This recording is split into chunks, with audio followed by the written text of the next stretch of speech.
So, Mr. President, first, thank you very much for taking your precious time and accept our interview.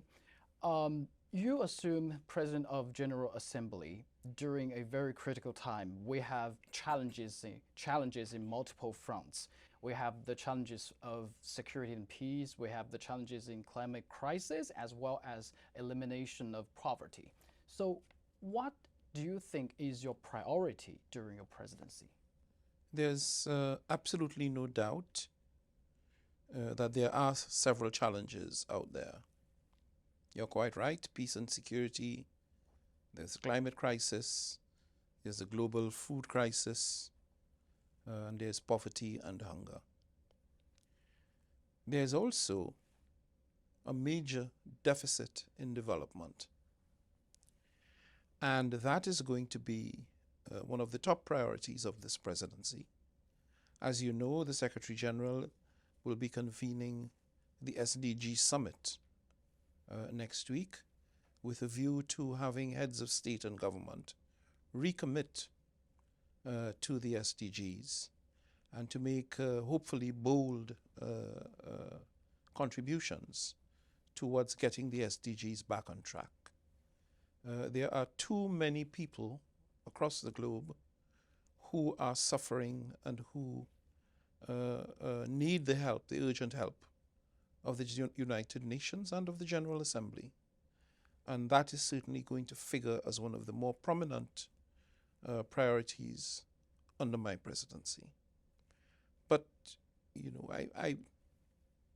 I hesitate in a way to speak of priorities because there are lots of challenges out there.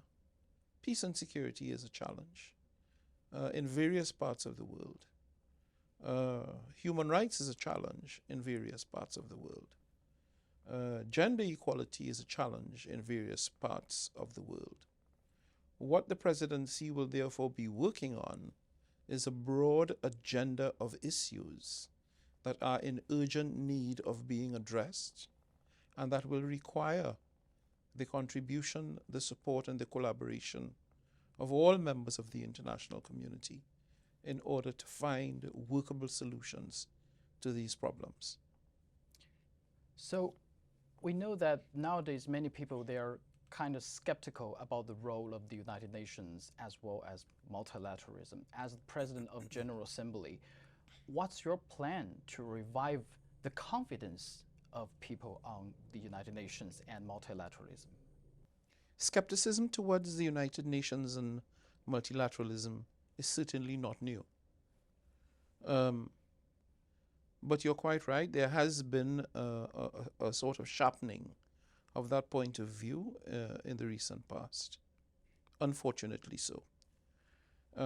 Let me emphasize that the United Nations is an extremely large organization comprised of many subsidiary organizations that do extraordinarily good work on the ground in countries to help and support populations in distress or in need.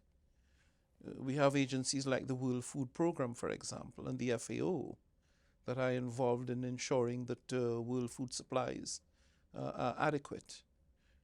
So the World Health Organization. So one has to be very careful with this allegation of skepticism towards the United Nations. I think what people tend to focus on primarily is what happens with the Security Council of the United Nations, what decisions the Security Council takes, and why sometimes it appears that the Security Council is unable or unwilling to take decisions in sometimes very daunting circumstances that directly impact people's lives. With respect to the question of regaining trust and confidence in the United Nations, I think as the UN, we need to demonstrate to our constituencies that we have the capacity to take decisions in areas that directly impact the lives of people. and that can make a sea change to the international system. We have to be able to take those decisions. Some of them are very difficult decisions, but we cannot avoid them. The longer we avoid, the more complex the problems become, a la climate change. Postponing indefinitely what needs to be done means inevitably that the price we pay gets larger and larger. And the images we see all around the world of the impact of climate change, just as an example, indicates that this problem needs to be addressed frontally and with much degree of urgency. So what we'll be doing is mobilizing to facilitate better decision making on the part of the UN, and ensuring that when the UN gives commitments, it honors those commitments by way of building trust both within and without the organization. Because the UN does need the support of the general public, as indeed does the public need the engagement and the power of the UN to help to make a difference in their lives. Mr. President, recently we saw a trend of more and more developing countries take center stage and become more vocal about current affairs, current issues. What do you think of this trend, and how would this trend of developing countries could help the role of the UN? I'm sure you're aware that when the UN was launched in the late 1940s, there were not many developing countries around. That has changed significantly in the period of decolonization. Now we have a situation where at least half of the countries who are members of the United Nations are in fact developing countries. The so-called Group of 77 and China is the largest regional group in the UN. It's the group of developing countries. And it is all well and good that developing countries need to have a voice in issues and in making policy that affects them directly. All countries need to have a voice.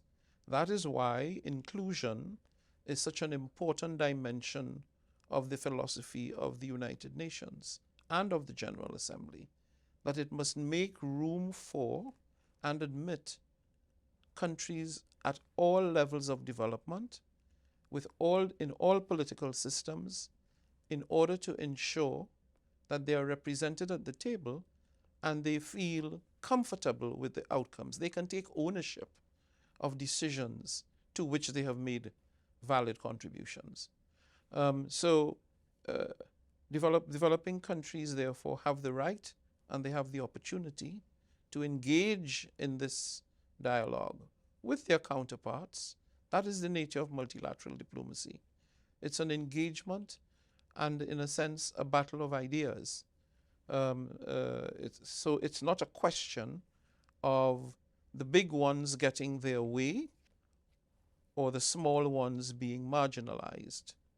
There are instances when working collaboratively and purposively, great progress can be made by small countries and have been made in informing public policy at the level of the international system. For example, my own country, Trinidad and Tobago, several years ago, was in the vanguard of the movement for the establishment of the International Criminal Court.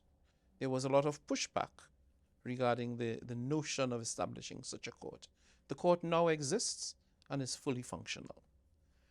Many developing countries supported that initiative.